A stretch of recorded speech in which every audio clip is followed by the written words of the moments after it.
Assalamualaikum warahmatullahi wabarakatuh. Perkenalkan, nama saya Lara Sakti dari kelas TI 236 Prodi Teknik Informatika.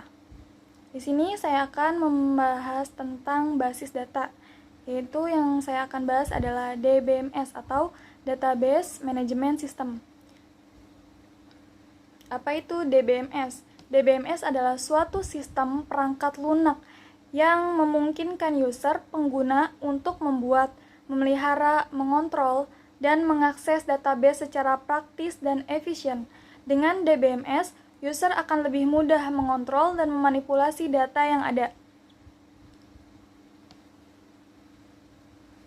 Komponen DBMS, File Manager, mengelola ruang dalam disk dan struktur data yang dipakai untuk mempresentasikan informasi yang tersimpan dalam disk. Database Manager menyediakan interface antara data low level yang ada di basis data dengan program aplikasi dan query yang diberikan ke sistem. Query Processor yang menerjemahkan perintah-perintah dalam query language ke perintah low level yang dapat dimengerti oleh database manager. DML Precompiler yang mengonvensi perintah DML yang ditambahkan dalam sebuah program aplikasi prosedur normal dalam bahasa Indux. DDL Compiler yang mengonvensi perintah-perintah DDL ke dalam sekumpulan tabel yang mengandung metadata. Tabel-tabel ini kemudian disimpan dalam kamus data. Selanjutnya, fungsi DBMS. Pendefinisian data yang meliputi penentuan tipe, struktur, dan batasan data yang akan disimpan dalam basis data. Konstruksi data yang meliputi proses penyimpanan data dalam database yang pengendaliannya diatur oleh DBMS. Manipulasi data merupakan fungsi untuk menampilkan data, mengubah data, serta menampilkan data yang ada dalam bentuk laporan.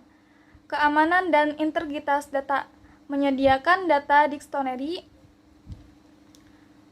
Selanjutnya, bahasa yang digunakan DBMS. Data sublanguage adalah subset bahasa yang dipakai untuk operasi manajemen basis data. Secara umum, maka setiap pengguna basis data memerlukan bahasa yang dipakai sesuai tugas dan fungsinya. Dalam basis data secara umum dikenal dua data sublanguage. Yang pertama, Data Diffusion Language DLL. Yang kedua, Data Manipulation Language DML. Dalam DML terdapat dua, yaitu Procedural DML, Non-Procedural. Data Diffusion Language DDL. Bahasa yang digunakan untuk mendefinisikan struktur atau kerangka dari basis data di dalamnya termasuk record, elemen data, kunci elemen, dan relasinya. Berupa perintah-perintah yang digunakan untuk menjelaskan objek dari database. Dengan kata lain, DDL digunakan untuk mendefinisikan kerangka database. Selanjutnya, Data Manipulation Language DML. Bahasa yang digunakan untuk menjabarkan pemrosesan dari basis data. Fasilitas ini diperlukan untuk memasukkan, mengambil, mengubah data. Berupa perintah-perintah yang digunakan untuk mengoperasikan atau memanipulasi isi database. Adapun perintah-perintah pada DML diantaranya sellers, insert, update, dan delete.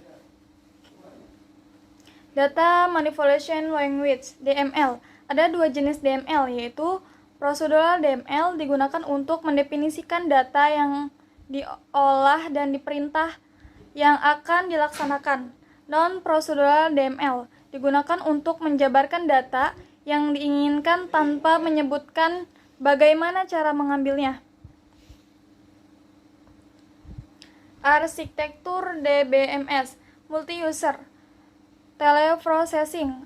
Arsitektur tradisional untuk sistem multi-user adalah teleprocessing, di mana satu komputer dengan sebuah CPU dan sejumlah terminal seperti pada gambar di samping, seperti gambar ini.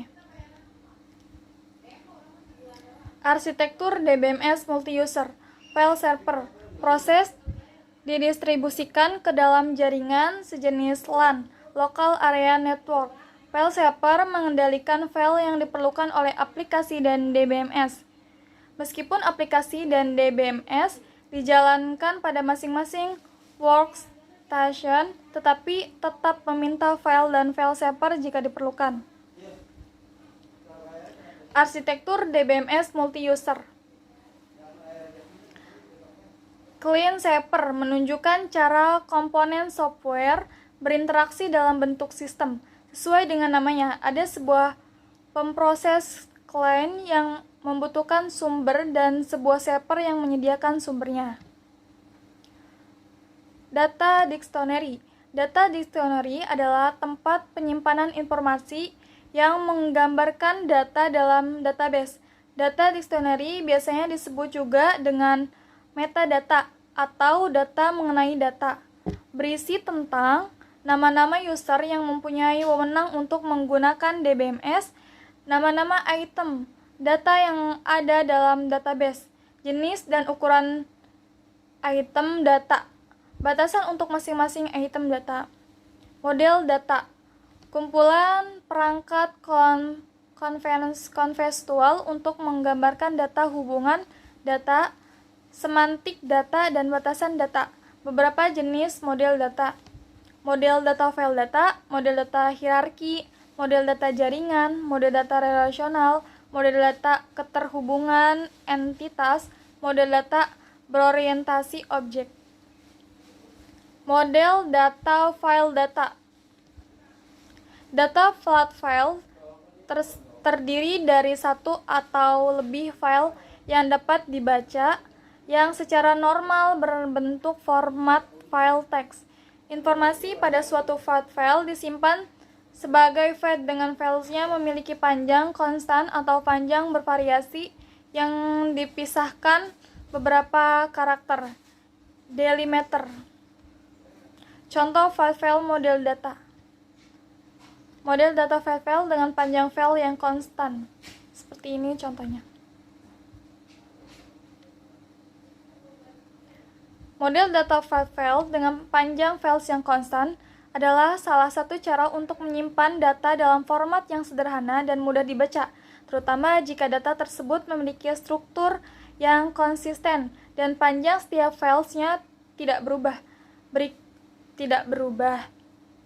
Dengan menggunakan panjang files yang konstan, kita dapat membaca data secara terstruktur tanpa perlu menguraikan struktur data secara rumit.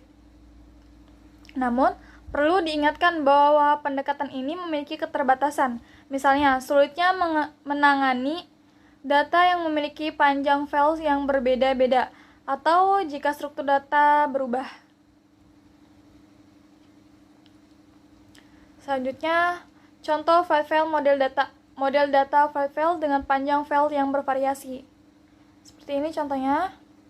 Model data file dengan panjang file yang bervariasi memungkinkan Anda untuk menyimpan data dengan struktur yang lebih fleksibel, di mana panjang setiap file dapat bervariasi sesuai dengan kebutuhan data tertentu. Kelemahan model data flat file. Flat file tidak menggunakan struktur data yang dengan mudah dapat direlasikan, sulit untuk mengatur data secara efisien, dan menjamin akurasi lokasi fisik file. Data dengan file harus diketahui. Program harus dikembangkan untuk mengatur data.